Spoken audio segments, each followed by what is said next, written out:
I'm not a lawyer, but let me tell you what happened on days 65, 66, and 67 of the YSL Rico trial. It has been hard to watch. So retired Detective Gaither has been on the stand for the past 3 days, and most of her testimony has been about that April 2015 Citgo incident, the one at the gas station. We are still on direct examination, and the state has been playing Detective Gaither's recorded interview with DK and footage from the Citgo and asking her questions that they've already asked a million times over. So instead of full recaps, I'm going to give you a couple highlights from today. First, the state played some jail calls between DK and his girlfriend, as well as a jail call between Slug, aka Tick, and another man. The calls mentioned Thug in them, so I'm going to play a couple clips. Then you just went to court. That's what I don't understand. Why didn't they lock you up then? Bro, they want me to tell, bro, like I was with the folk, but, bro, I'm not, like, bro, they already got me on camera and shit. I'm not gonna sugarcoat shit. I'm gonna keep it 100. I'm gonna tell you everything. So you, like, bro, I gotta find some kind of way, like, I don't know, like, bro, we gotta ask Thug to start a fundraiser or, like, something, bro. I gotta get me some money. I gotta get out of here, bro. And now, the call from Slug. This brief call, press. Thank you for using Securus. You may start the conversation now. What's up, my nigga? What's up, who it is? It's Slug, man. But you on the way back, man. Soon as you get your buzz, you ain't got to ask the nigga for a mother time. Now, when I was telling that boy, he ain't talking about shit. You have 1 minute left. The rapper dude ain't talking about nothing, man. That boy name ain't what they call him. That boy name Rapper Boy. That's what I just said. That rapper boy, he ain't talking about shit. And I hate that shit. Every time you get up, that nigga can't do shit for you. I hate that shit, man. That's some sucker shit. From there, the state says that they have a 17-second Instagram video of Young Thug that they want to play. Brian Steele objects to the video, saying that Detective Gaither is not the appropriate person to introduce this 17-second video because she can't verify when the video was made, when it was posted, who was there in the room when it was recorded. She really has no ability to verify anything about this video. That's why you told me, over my objection, I could not get in the lifestyle recording. It's a song by Rich Gang. When I had Trentavious Stevens on the phone or on the stand, you said to me, he doesn't know. You said you can get it in with someone else. It's Mr. Williams' words. You're showing that it's not a member of a gang, that it has a real lawful purpose, but you have the wrong witness. Why wouldn't just when it boils down to it, the statements purportedly made by your client, why wouldn't those be admissions of a party opponent? They need to be identified as to when they were made. It's a repost. What you're being shown is a repost. In the background, we start out with the state saying you only hear yeah by other identified persons. You clearly hear the person saying, I'm going to lie on God.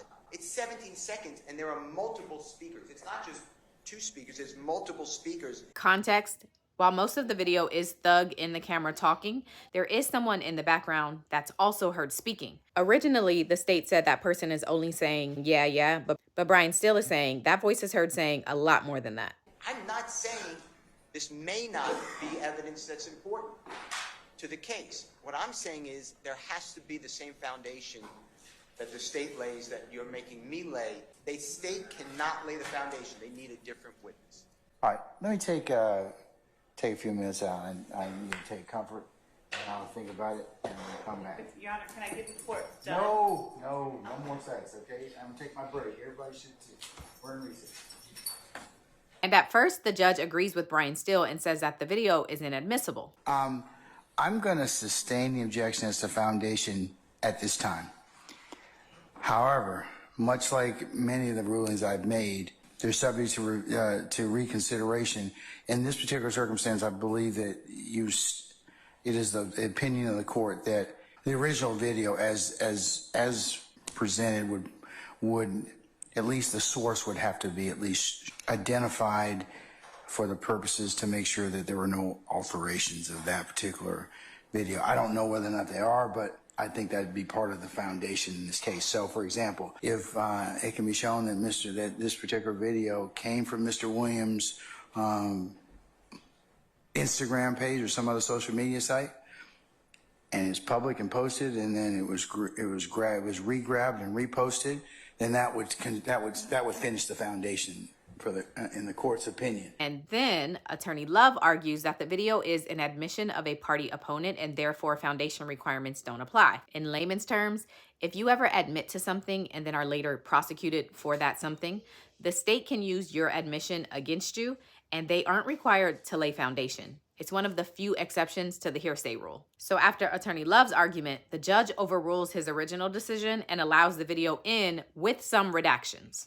But it appears that it looks like from statements of a party opponent are admissible without presentation. If I believe that the statements in 112 Bravo, the digital media from January 26, 2015 are in fact an admission against interest.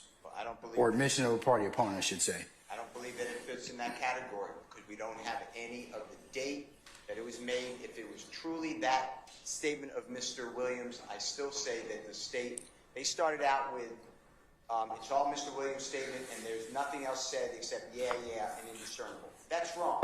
Then they started out with, they don't have to identify the speakers. I believe that's wrong. And now they are at a position where they don't have to lay any foundation because it has to be an admission of a party opponent. But it looks like under 24-8-801 D2A that it's not required. Okay. It's not required. Your client is allegedly making a statement in this particular video, which arguably is admission by a party opponent. I'm going to allow the statement, the statement made on January 26th of 2015 over objection. So he rules that the video can be played, but those extra voices in the background have to be redacted. But apparently before the judge made that ruling, there was a sidebar with the state, the defense, and the judge to discuss what exactly that other person in the background was saying. The state claimed the voice was only saying, yeah, and then Brian Steele said the voice says more than that. Well, Keith Adams got up to address that with the judge. He says Attorney Love lied to the judge about what that other person said in order to get him to overturn his ruling. Just watch. And I just need about 3 or 4 minutes. I've got to say this, but what I found objectionable, and I want the court to address with the state, is what happened at the bench earlier. There was an objection to the video. You made a ruling. We moved on. The state came back up and made representations to you. And they weren't representations based upon some new case law that they had found. There were representations, misrepresentations that were made directly to you, all of us standing there right there at the bench. She said something very, very fact specific in an attempt to get you to readdress the issue again. Madam Prosecutor said, I want you to listen to the 17-second video because what you had based your ruling on was that the parties in the background couldn't be identified, all right? And Madam Prosecutor said to you, and was not accurate, and I'm gonna be charitable and say that she was disingenuous. What she said was, these people in the background, the only thing that you hear are people saying, yeah. That's it. When Mr. Steele corrected her and said that's not true, she said, Mrs. Steele is not accurate. What Mrs. Steele just told you is not true. The only thing you can hear in the background is yeah. And actually, when she stepped up there, it was in an attempt to act as though she didn't know what your ruling previously was, because their attempt was to go ahead and play the video at that time, despite your previous ruling.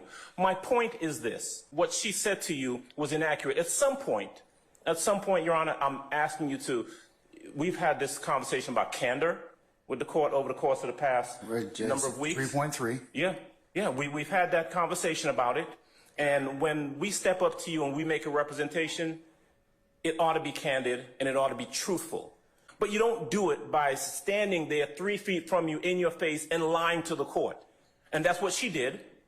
And she knew what she was doing, and it's not right. You heard Mr. Steele. Mr. Steele said, Your Honor, I am willing to surrender my bar card and have her surrender her bar card if what she is saying is true. He wasn't wrong. She wasn't wrong. Maybe he meant she was wrong? She was not candid with the court. And at some point, you've got to say to the parties, if I've done that, I would expect you to say, Mr. Adams, don't do that again. Don't step up to me and lie to try and get me to rule or overrule something I've already ruled on. Don't do it again. You ought to say that to them. We're not playing games in this courtroom. These are these people's lives at stake. And like I said, sometimes you win a motion, sometimes you lose. But you don't get the court to address something or readdress something like that. That's all. Say something to them is all I'm requesting. And then Attorney Love responds. I would not have asked the court to listen to the 17-second video. But what you did tell me, Ms. Love, wasn't the entirety of what was purportedly on states 112 Bravo. It did have other statements on it. It's different if you'd have told me, Judge, there are statements on there. Probably need to listen to them for yourself. Not just yeah. Your Honor, my recollection, and I'm going to speak candidly because it's been I would hope along. there would be nothing less than candor. And Your Honor, that's what I've been pushing for all along. There have been times, as the court is aware, that we have been at the bench and misrepresentations, bald misrepresentations have been made, and the court has seen my reaction to them. I am the one that's constantly saying I have a duty of candor to the court. All of you do. All of you do. We do. And when Mr. Adams just read those series of things that he read, those half of what he said, I didn't catch. The part that I did catch and remember is the part I kept repeating just now, snitching bitch, snitching. And I didn't even recall that part was there. But what I did know was that the relevant portion and the relevant speaker was Mr. Williams. And Your Honor, I'd ask, we can do this in chambers or wherever, but Your Honor, I believe that certain requests and comments to the court have risen to a level of being not true motions or requests based on legal analyses, but more leveled specifically on a personal level, which I've attempted to stay away from. Whatever one's reason for doing what they do, if it's to better advocate for their client, that is fine, they're entitled. Well, you're not entitled to do everything in whatever position you're from, be it the state or be it the defendants, because you have a overall right of candor, responsibility of candor to the court. I agree, Your Honor. There are certain things you just cannot do anyways. Zealous advocacy is one thing, but it should never be confused for misstatements or for anything else that's not less than candid to the court. I think both sides, you all are fighting very diligently and valiantly about your respective sides. And as I said a couple of days ago, what the public sees is there's friction between the state, the defense, and the court. That is natural, and it is good for the system because it shows that we are not in collusion with one another. Justice is what it will be, and whatever this jury will decide. But what I am going to just advise everyone to kind of relook is what you tell each other, what you tell me, because there have been times where I have not received, I would consider what is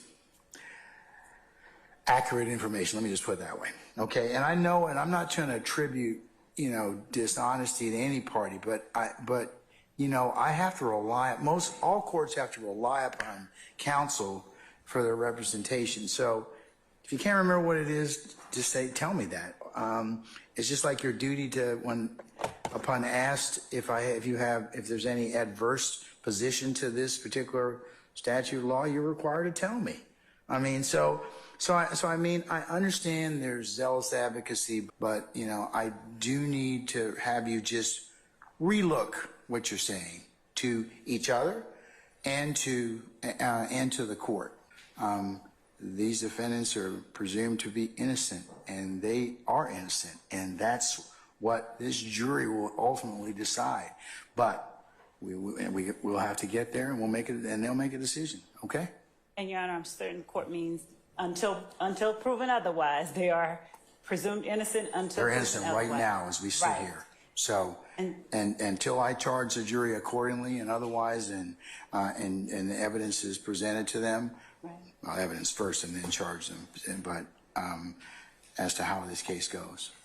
Thank you, Your Honor, and thank you for addressing also the concern that I have, because that is my main concern: the level of civility and the level of personal commentary level that is, in my estimation, not necessary.